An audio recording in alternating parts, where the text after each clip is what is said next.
ఒకరోజు ఆకాశం మేఘాలతో కమ్ముకుంది. అడవిమీద మబ్బులు పడుతున్నాయి.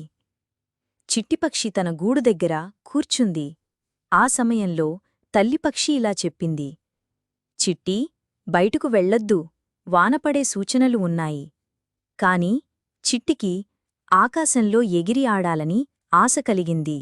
చిట్టిపక్షి, చిన్నవానే కదమ్మా, నేను త్వరగా తిరిగి వస్తాను. అది ఎగిరింది.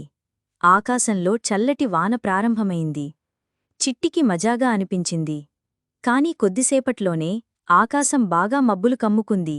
గాలి పెరిగింది, వాన బలంగా కురవసాగింది. చిట్టికి దారి కనపడలేదు. అది ఓ చెట్టుకింద ఉన్న చిన్న పొదలలో తలదాచుకుంది. అక్కడికి ఓ కుందేలు కూడా వచ్చి ఇలా చెప్పింది. నువ్వు కూడా వానలో ఇరుకుపోయావా?